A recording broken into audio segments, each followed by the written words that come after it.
flashes of memory.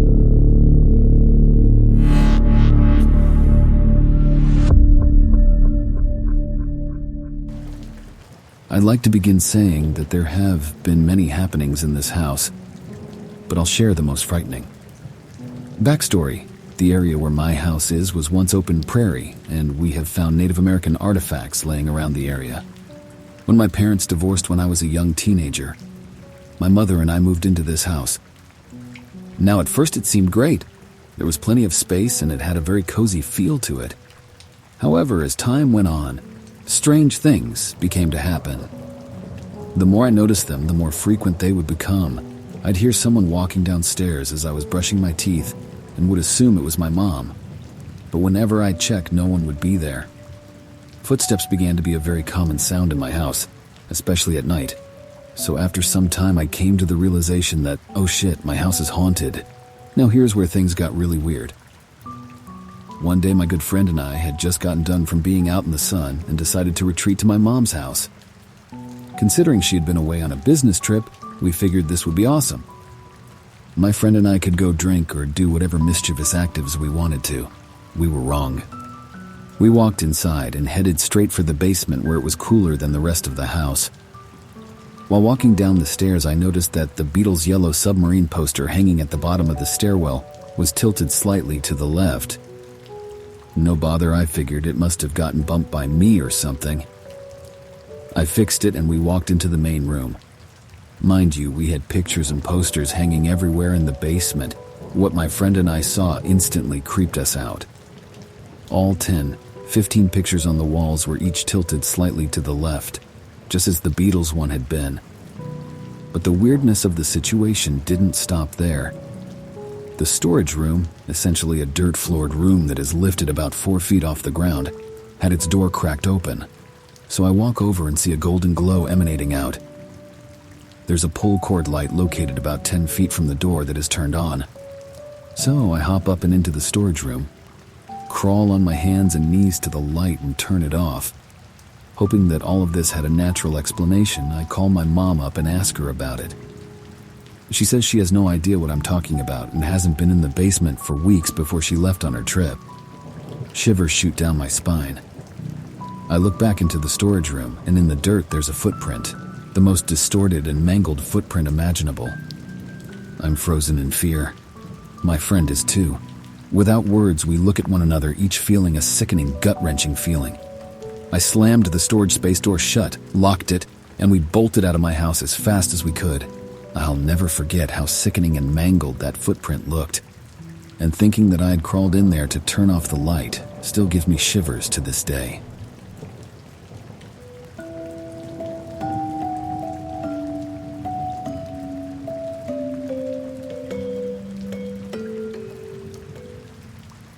Back in high school, probably junior year, I think, I was in a long-distance relationship with a girl from several states away. She would visit a few times a year, and when she did, we obviously spent as much time together as possible. One night we were kind of making up from a fight we just had, and we drove up in my dad's truck to basically the lover's lane of the area, a dirt cul-de-sac at the end of a road on the mountainside. From this little lot, you could look out over the town at night, and it was pretty cool, which is why it was kind of a popular place to go. So we're parked in the truck just off the road, looking out over the town and cuddling while we talk out our issue. Like many trucks, it had a small hatch window on the back of the cab facing the bed of truck. We opened this to let some fresh air in. At some point during our talk, another vehicle pulled up along the cul-de-sac. Since I didn't make it clear before, the cul-de-sac didn't really have a curb all the way around it because it was partially dirt.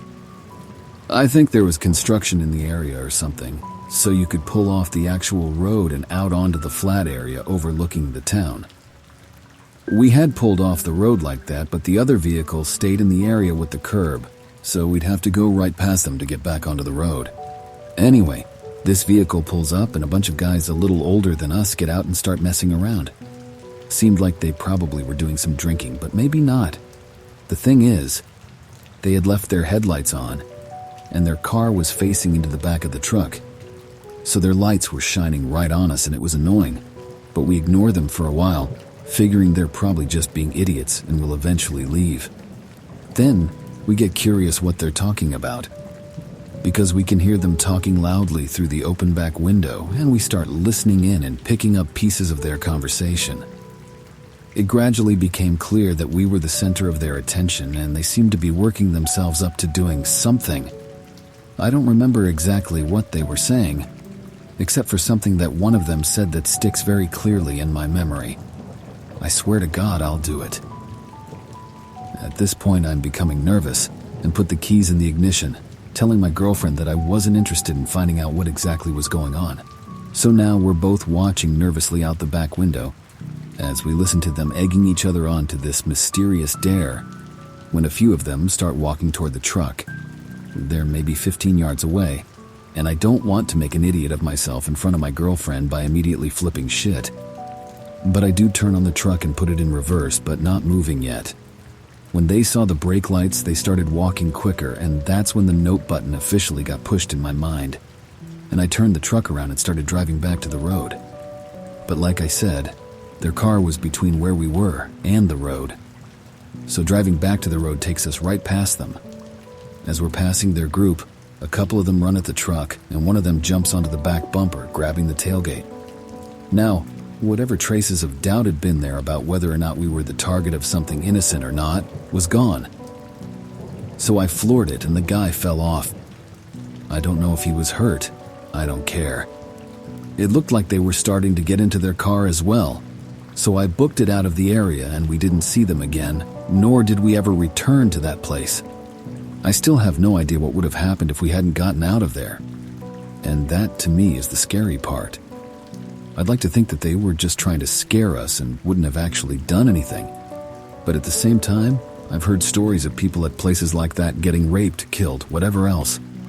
It's entirely possible that we both came very close to something horrible that night, and the experience scares me to this day.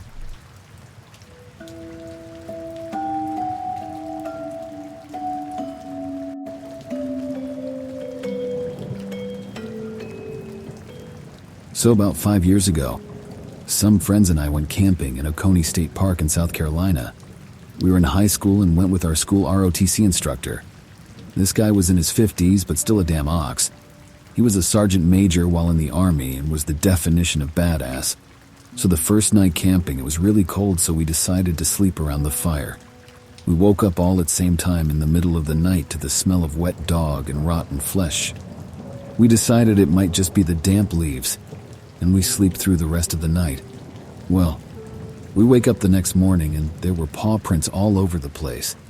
I'm not talking just around the outskirts of the site. I mean, there were paw prints 4 feet away from where I laid my head that night. We were all pretty creeped out, so we decided to head into town to get some lunch. We stayed in town the rest of the day and headed back to the site around dusk. My friends and I are in the back of the truck as we drive down the gravel road to the site. Then all of a sudden, Sergeant Major slammed on the brakes and we came to a stop in the middle of the road. We all jumped up and looked over the cab to see what it was. Standing in the middle of the road was a hairless animal, around 50 lbs, standing on its hind legs. While still on its back legs, it walked to the side of the road and let out this god-awful screeching noise. It darted into the woods and left us all frozen in fear. Then we smelt it. It was the same terrible smell from the night before. We got into the cab and I saw Sergeant Major like I had never seen him. I was absolutely terrified. The animal creature we saw shook him to his core. We drove in silence for the rest of the ride back to the site. When we got there, he told us that we were leaving and to pack everything up. None of us have been back since, and Sergeant Major won't let our OTC camp there anymore. We agreed that what we saw looked like a mix between a bobcat and a coyote, but walked like a bear on its back legs. We named it the Cateyote. A few of my friends who hadn't heard the story decided to go up there one day and said the entire area gave off a really creepy vibe, and decided to leave. After I told them the story, it sealed the deal that none of us will be going back.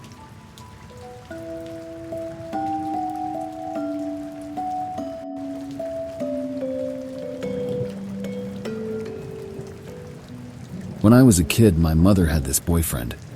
Let's call him Frank. For the most part, he was an okay guy, but he had some serious mental issues, which we found out later. At some point, they decided to move to Albuquerque. We were in California then, and off we went. Things were okay for a bit, but Franny drank more and was growing more and more paranoid each day. Eventually, my mother found that he had bought plane tickets for himself and a child, me, out of the country. She freaked out and they got into a bit of a tiff that ended up with the cops arresting him because of attempted kidnapping. She was told he would be in holding for about 4 days, long enough to pack up and leave. But that night the cops decided to let him out. Why? Because he knew how to vomit blood and they freaked out. The cops were not the brightest. And instead of taking him to the hospital, they dropped him off at a fucking Walgreens to get his medication. Since clearly this guy was no threat. To make things worse, they didn't even bother calling her to warn her that, oh hey, the fuck who was planning on kidnapping your child is roaming the streets. A few hours later, I am asleep in a sleeping bag next to her, when I wake up to find his shadowy figure standing over me. He broke in. I scream, she jumps up. She literally throws him from the room, slams the door and screams for me to lock it. I do. I think anyway, never really came up. They start screaming at each other. The neighbors have already called the cops at this point because, hey, there was some creep sneaking around this place. At some point during their fighting, she threw him through the sliding glass door, about the same time 2 officers were sneaking around the house to see what the fuck was going on. She was arrested, and he kept trying to tell them to let me stay with him. I was still locked in the bedroom. Eventually the cops acquiesce, and she is, while still handcuffed, allowed to convince me to unlock the door. While he is screaming that I would be fine, they find all the evidence of him planning on killing her and taking me to Sweden, where he was born and had dual nationality, so he could somehow keep me away from my grandparents and father. I spent a few days in a CPS house while they sorted her information. It was a weekend which added time, and as soon as she was out, we were gone. He kept calling my grandparents' house to tell her he was sorry, and he would be there soon to make things better. Thanks for listening to this stories to the end. Every Wednesday and Sunday, Flashes of Memory publishes a new story.